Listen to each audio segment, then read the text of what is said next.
This podcast is brought to you by The Shift. It's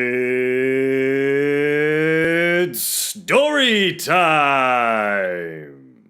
Hello and welcome back to the Storytime Podcast. My name is Claire. I go by Clisare on the internet, and this is the podcast where people tell me their stories. And this week I have with me Jerry Fu. Hello. Hi, Claire. How are you? I'm good. How about you? I'm good. Thank you for joining. Would you like to introduce yourself and tell people where they can find you on the internet? Certainly, yeah. My name is Jerry Fu. I am a conflict resolution coach for Asian American leaders. I started my business in October of 2020 in the middle of the pandemic. And my website is www.adaptingleaders.com. There is a free PDF you can download, which is a simple framework for hard conversations. And you can also find me on LinkedIn. That is the one social media platform that I use to connect with other people. And I'll have all your links in the description on YouTube and in the show notes on the audio platforms as well. But you have a story for me this week. Oh, absolutely. Yeah, it's this is the story that all my pharmacy friends like me to share at all the parties and things like that. So happy to volunteer and entertain others with it as well. So in the course of my journey before I became a leadership coach, I have been practicing for 16 years as a pharmacist, and we can unpack the actual details of that journey in just a second. But one of the crazier things that happened along the way was I ended up working for a smaller chain pharmacy that focused specifically on pain management. And so on one hand, this was a niche that was not a lot of competition. And so that was good because we didn't want to just get drowned out by bigger chain pharmacies, things like that. But the other problem is that you are under two levels of scrutiny. Number one is the DEA is always going to be monitoring you because these are the kind of drugs that get under the radar. But also people who want to steal these drugs also know when you have a bevy of high profile street medications or medications that can sell for a lot on the street, people will find a way to get them, whether it's through fraudulent prescriptions or just taking them by force. And so this is a story about what happened when people tried to strong arm us into taking these medications. And so I'll start up the story like this. This was April 2012. It was a Monday after I gotten back from a friend's wedding. I was barely starting with the company for about 2 weeks now. So this is early. I was desperate for work, and this is a company that my friends had got me on, and money was tight. So I had to really make the most of my time with them and show them that I was worth keeping around to put on payroll. Anyway, around lunchtime, I am in the back room with two other technicians. I have no idea what's going on in the front. And as I'm about to finish my pear, because I had a pear for dessert, and as I'm about to finish this pear and get ready to clock back in, we hear a boom, and we're like, my technicians there say, what was that? And we hear two more, boom, boom, and we're like, okay, those are gunshots. So let's get underneath the table. And as we're all waiting to figure out what the heck is going on out there, I'm like, I try to take another bite of my pear.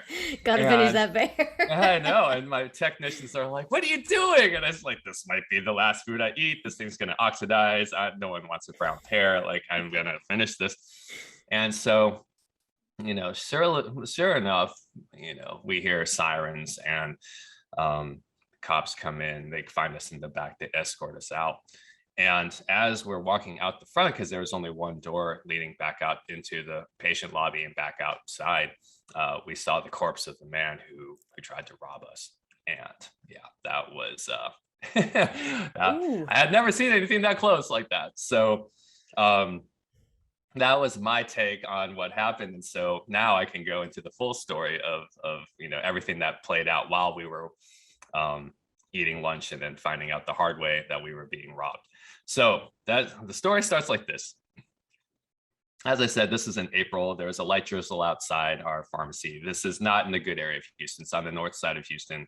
And yeah, it's just an area you don't want to be around later at night. Anyway, this pharmacy, knowing that they had, it was not a great area, not a safe area, and we had high profile drugs. So we hired an older security guard named Jim. And a quick tangent with Jim, the first time he met me, he's a goofy older white man. And the first time he meets me, he actually bows. And I'm just like, okay, I don't understand why. Okay, that's cute, right? And Jim was the kind of guy who his main duty was to escort patients back to their cars, things like that. But the problem was when he would overstep his boundaries and he would actually become advocates for the patients. Like at one point he came back in with the patient and he was like, why is this patient's copay so high? We're like, Jim, we're not paying you to be their friend. We're paying you to keep us safe. Right. And so on this particular midday, it was a big day for the pharmacy because we had a lot of high profile people within the company also there.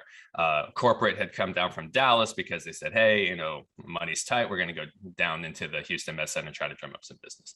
And we also had our security and compliance officer, a guy named Johnny Hatcher, who actually was retired from the Department of Public Safety and actually wrote most of Texas narcotics law into practice. And so when he retired from DPS, the company hired him to be our security and compliance guy because we wanted to dispense these high profile meds. And so anyway, so Johnny happened to be doing an audit at the pharmacy this day, and so a lot of people running around. And so anyway, so Jim, as it was drizzling, and as he's escorts a patient, as he's walking back to the pharmacy. So what happened was we had turned away. We didn't know this until later. There was a patient we had turned away for doctor shopping. Basically, he goes around to multiple doctors, faking the same symptoms, and get multiple prescriptions. Up for the same pain medications. And so initially, we turned him away. Actually, like there's a great database in place that identifies people, and they say, hey, if these guys are going to multiple clinics getting the same meds, you can check that. And so we turned him away. Except today, he decided, well, if I can't get him by fake scripts, I'm going to take him by force. So he came in an unmarked car with a gun and snuck up behind Jim as he was walking back to the pharmacy. And so it was drizzling this day, and so Jim had a poncho on, and so the guy just snuck behind Jim and just grabs his sleeves and now Jim's a hostage. And so it's like, great, now he's actually useful, but not to us, right? It's like he's a hostage now. So anyway, the robber drags Jim in with him into the patient lobby, and there's like two plastic, reinforced windows, like where our cashiers sit. And, the robber points the gun at one of my friends who's a cashier, and he's like, let me in. And so there's this giant door, in the front that's key padlock, and, they let him in because we don't want her to get her face blown in because she tried to stand up for herself. Anyway, so the robber steps into the pharmacy with Jim. And so I'll do my best to describe this. Like at about his 10 o'clock is a giant gun safe that has all the drugs like Oxycontin, things like that. And at about his, like in the back northwest corner, or like about his 11 o'clock, there is an office where my manager and Johnny are sitting in the office because they were talking about something back there. The cashiers are at about the robber's 2 or 3 o'clock, because they're to his right. And then in the far back right, about his 1 o'clock, is Wayne, one of the pharmacists. Wayne is a former Marine stationed in Vietnam. So he's a vet, but older guy, no filter. And so anyway, the robber quickly figures out, okay, if Wayne's one of the pharmacists, then he probably knows how to get into the safe and get me the medications that I want. So the robber pushes Jim up to Wayne. And of course, Jim just is very good at restating the obvious. There's a robber here. And Wayne actually laughs at him. Like, he's like, Jim, you can't joke around with this stuff, man. And I guess here's where what you said earlier comes in handy, right? The robber just goes, I'm not fucking around, man. And jams his gun into Wayne's ribs and proceeds to take Wayne over to the safe. He's like, I want you to empty out this safe and give me what I want, right? And so Wayne's like, okay, man, okay. And so as the robber is dragging Wayne over to the gun safe to open it up, and the door, is opening up this way to where the office is. And so initially the robber sees Judy, my manager and Johnny in the office, and he looks over and he's like, hands where I can see him. So, they show their hands. And so as Wayne is opening the safe door, it kind of obscures the robber's view of Judy and Johnny. And as the robber is trying to bark out orders and make sure Wayne gets all the drugs that he needs, Johnny is a peace officer and has a holster on his left ankle. And so Johnny discreetly reaches down to his left ankle where his gun is. And as soon as he pulls it out, 1, 2, boom. And, that's where the first gunshot came. And he shoots the robber in the chest, except that the guy was wearing Kevlar. So, he came prepared. And so the guy, gets knocked back, drops his gun, tries to scramble for it. We hear the second gunshot, boom. And, the guy is still not down. He's still trying to go for his gun. And then Johnny said, hey, third time I just shot for mess. The guy bled out from his side and died.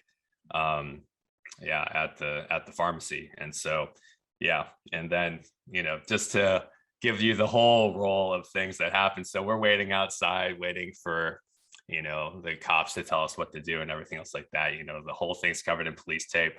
And what's hilarious is that, corporate was away from this the whole time because they were down in the med center. They left about 11 o'clock. The guy came in and robbed us about 1:15 in the afternoon. And then it was just hilarious because by the time corporate gets back and they're, they see sirens everywhere and yellow tape. And they're like, what happened? And we're like, yep, it's happy Monday to you. Right. And then, it was just funny because there was a bullet hole in one of the pharmacy windows, I guess, after all this went out because of some of the ricocheting, I guess, of the bullets. And it was just hilarious because like we would watch every cop walk by, notice the bullet hole in the glass, and then they would kind of make a hand gesture and just kind of, trajectory over to the, where the bullet should have gone. But then they never actually would like find the bullet. And we're just sitting there thinking, why are they doing this? Like, I don't get it. So it was just a lot to process that day. And then what was unfortunate was that since Wayne is a vet, right, it triggered his PTSD. I was wondering if that was going to. So he had to get about 3 weeks of counseling, before he was able to resume work. But even then, he just wasn't the same. Apparently, he started bringing his own gun to work because of all the problems happening. And we're in Texas, we have lots of guns, and so no one can stop you from carrying if you have a license. But the problem was that it was just he was kind of if you're nervous threshold. and you've got a gun, it's not great.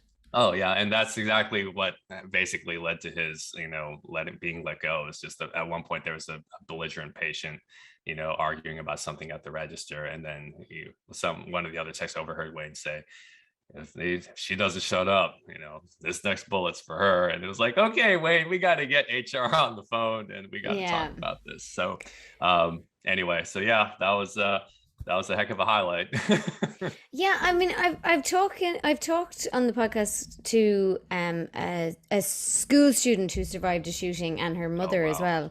Mm-hmm.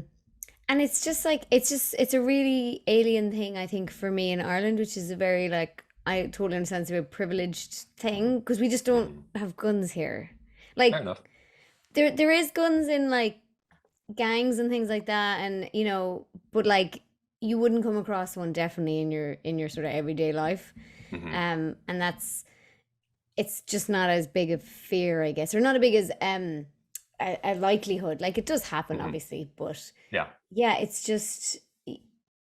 Yeah, and just even the fact that your guy, the peace officer, had one, we hear a lot of the arguments over here is like, what if we need good guys to have guns to protect from the bad guys? But like, obviously in your case, that was kind of true. Oh yeah.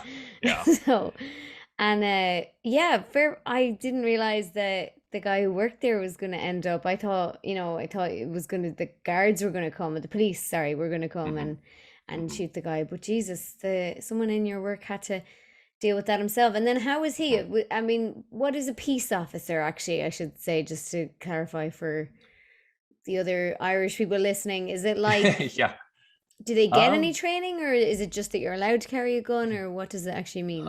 Well, basically, I think, yeah, I'd have to do a quick internet search on this to verify. But basically, from what I understand, Johnny had worked in, public service for a long time, and so I think just um, in serving in that capacity, you have to be able to learn some things, be trained on certain things, and so he just happens to get the extra requisites in place so that he's allowed to carry a gun. And because he's still a public servant, he's still able to carry that. So whether it's on a personal or professional level, yeah, it's he's able to carry a Yeah. weapon for himself. And Yeah. it's mad that the guy came in Kevlar. Like, he obviously, it was planned. It wasn't like I'm mad that I got turned away. Like, it was a plan. Oh yeah, yeah. It's very The fact that it's that deliberate is, everything in robberies don't just happen by accident, right? I mean, maybe like shoplifting, they're like, you know what, I'll take this, no one's looking. But yeah, anytime you have to use guns and Kevlar and unmarked vehicles, yeah, this is going to be the fact that someone could really think all this through and say, oh, this is what gives me the highest chance of success of actually going through with this robbery is pretty nuts. And did you find that experience traumatic? So I know you it must have been scary to like hear gunshots, know there were gunshots, and then just sort of have to wait. Oh yeah, And of then course. obviously to see that on the way out must have been fairly traumatic. Oh yeah, no, the team definitely wasn't the same after that, because the company was kind enough to give anyone who was on site during the robbery like the next day off. They just had a skeleton crew come in and cover, up until people were felt okay coming back to work, and they didn't give a mandatory timetable for anybody to be like, okay, you have to be back at work by this time or with that time. But there were some people who just kind of ghosted the company after that, because they were like, I didn't sign up for this, right? They're just like, I got to find a quote safer job. And yeah, I mean, I was at a crossroads myself with my own career, and I just said, I'm not interested in dispensing high profile meds anymore because of all the scrutiny that comes with it. And I definitely don't want to work in a dangerous area as well. And so that was just part of the career arc, the roller coaster that I was in the middle of at the time. And so for me, yeah, like I ended up getting reassigned, or at least I had to find work in another city through the same company, because they could only pay me 8 hours a week shortly after they told me, hey, we like you and we want to keep you around, but this is all that we can pay you right now. And so I ended up going to work for them in Austin, which is about 2 hours away from Houston. And it was a much safer store, thankfully. But yeah, I knew it was still a while before I could transition on from that company, because I had so few job options at the time. Yeah, yeah. And so you've moved on now, you're a career coach, did you say? Yeah, so I can help my clients with their career paths. That's actually most of the questions I've gotten with the clients that I've had. They just say, hey, either I have trouble having a conversation with my boss about my role with the company, or I'm just upset with my boss for the way he's treating me. How do I engage my boss without antagonizing him or possibly getting fired, things like that. So yeah, the transition from pharmacy to coaching goes something like this, where initially when I finished school, I took my mom's advice, for better or worse, about just finding a stable job. My mom, even though she'd never worked a day in her life in pharmacy, insisted that she knew what was best for me. And so, insisted that I work for this large chain pharmacy and just bank away money for 20 years. And just doesn't matter how unfair they treat me or anything else like that. Just the benefits and 401k were always going to be better than whatever quality of life I had in mind for myself. So I just need to just keep my head down and just do what they told me.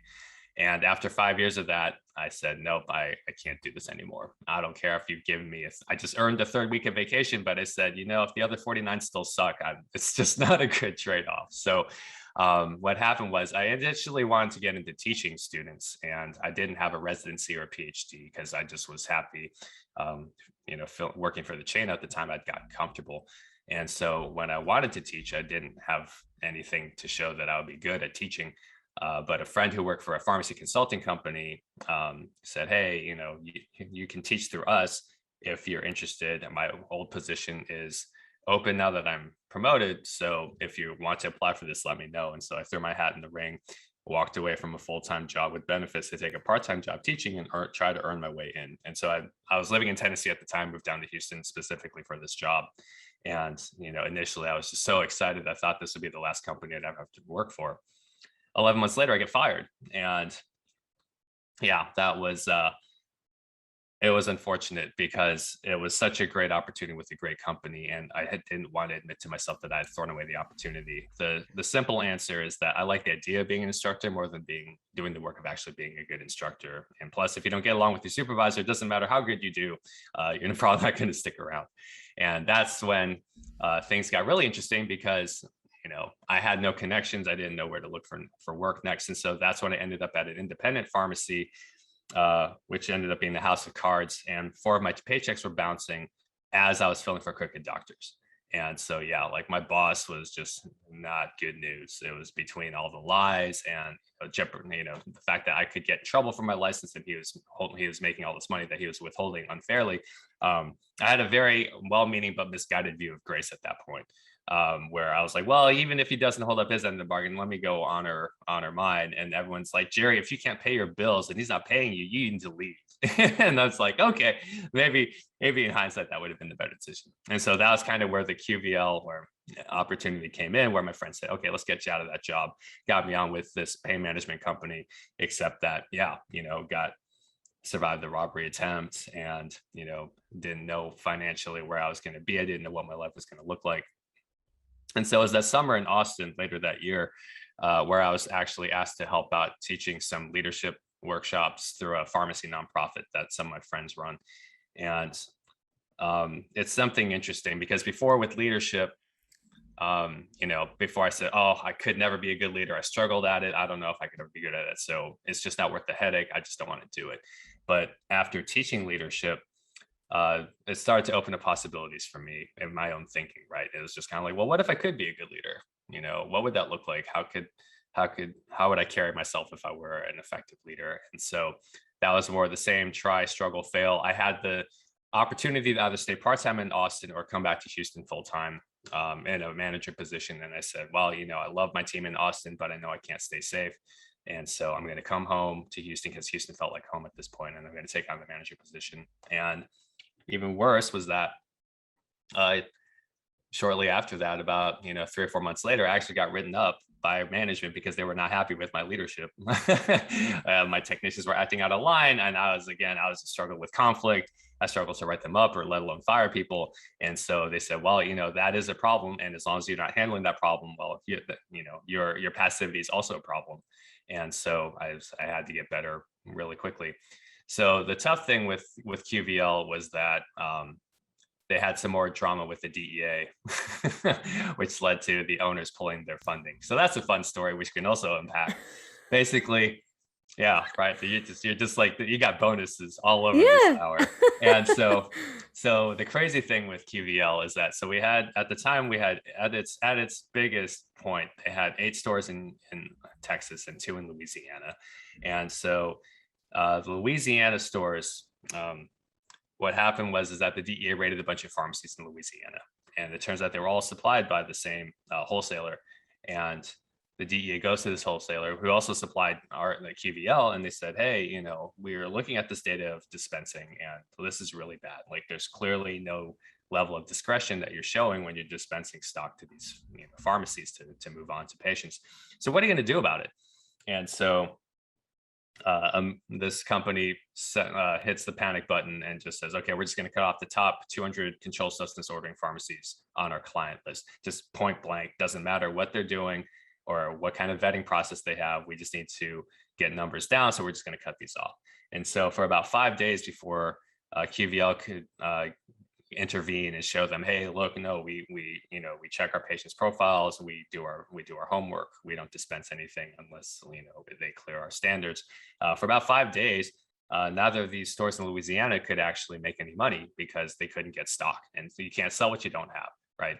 And so all the other pharmacies in Texas, corporate told us, hey, just send what you can until whatever limits are allowable, just send them stock so they can at least make some money to stay afloat. And at that point, the owners said, you know what, we've decided that this is no longer sustainable. So we're just going to pull funding. And so all of a sudden, I was still in the doghouse at the time. And so when my friend who had gotten me on with the company, broke this news to me, he's like, man, I didn't know how you're going to react if I told you this. I was afraid to even tell you. And I said, well, thank you for following through, because it took some friends giving him the courage to be like, no, you got to be honest with Jerry about, where the company is. And so I told him, look, it hasn't changed. Like, I was already looking for another job even before you gave me this information. So my situation hasn't changed. Like, I'm still looking for another job. And so the crazy thing is that the only reason I got another interview with a random job opportunity I found through a recruiter was that I had managerial experience on my resume now. Right. And I said, wow, that was a really good decision. Just, taking on the challenges of leadership. And so that company was a lot safer, but it only lasted 11 months because the doctors who were associated with the pharmacy weren't making any money. Like, their margins were terrible, and they struggled to convert patients over from the regular pharmacy over to the doctor's pharmacy. And so, what I like to tell people is that, leadership saved my career. It gave me job options I wouldn't have had access to previously. But the problem is, just because you have more icebergs, they're still icebergs, right? And, they melt after about 1 or 2 years. And it's like, okay, when my previous job went under about 4 years ago, similar challenges, just insurance problems, just took them down. And I said, well, I'm tired of chasing scripts. I'm tired of, fighting insurance companies and dictating how much I'm worth. But I love teaching these leadership workshops. So, what would a career look like, helping people develop the way I wish I had known to be developed, early on in my career. And so I had the idea about becoming a coach, but still struggled with, how to start, didn't know how to open a business, build a business, run a business. I still, in a lot of ways, don't, but, I'm still trying to move that forward. But yeah, so that's the transition from pharmacy into coaching for conflict and leadership, because I see the need. I know I have a heart for developing people, and yeah, I mean, I could still be involved in healthcare, but it won't be as a regular community pharmacist anymore. So yeah, but there's plenty of robbery stories I can share with you otherwise. Yeah, you seem to have lots of ups and downs in that pharmacy career anyway. Oh yeah. It's probably a quieter life, at least. You don't have to worry it's about it's still crazy. Yeah. Fewer DEA visits, thankfully. Yeah. But here's what's crazy. Like, just because the current pharmacy I work at doesn't do a lot of high profile meds, but as long as it's a pharmacy, it's the thief's perceived value of what's in your pharmacy. And so we actually had our pharmacy broken into during COVID, like about 2 or 3 in the morning. I got a call from my boss to like, hey, can you go meet the cops down there? Because like someone pried open the door and just looked for stuff. And yeah, thankfully they didn't get anything of value, but yeah, it was just a headache because they damaged the doors and all these other things that we had to get cleaned up. But yeah, it's just frustrating when you have a commodity and you're just like, can't I just sell like widgets online or something like that? Just something where you just hide it in a blank warehouse and nobody knows of anything valuable, instead of a pharmacy that's just like, okay, this is a pharmacy, they probably have pain meds, we're gonna go find them. And it's like, yeah, it's a rough time. Well, thank you so much for sharing your story. Yeah, happy to do so. Would you like to remind everyone where to find you, how they can connect with you online?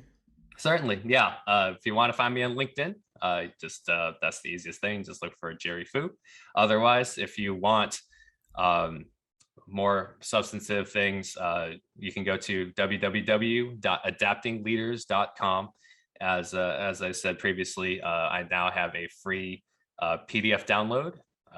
Just provide your email address and you get a download on how to handle difficult conversations, whether it's with a boss or a colleague or even a family member. The framework should still work. And you can also get a free 30-minute consult, no strings attached, just to say, hey, you know what, Jerry, I'm working through a problem, or I want to share a bit of my journey, and just let me know how I can be a resource and encouragement for you guys. Amazing. Thank you so much, Jerry. You're very welcome. Thank you so much for watching or listening to the podcast. If you choose to watch or listen, please subscribe on YouTube if you choose to watch it. And if you listen on the audio platforms, please give us a review because it really helps us out in the old rankings on the charts. And yeah, thank you so much, Jerry, and I'll see you in the next one. All right, see you next time. This podcast was brought to you by The Shift. For more like this, check out theshift.ie.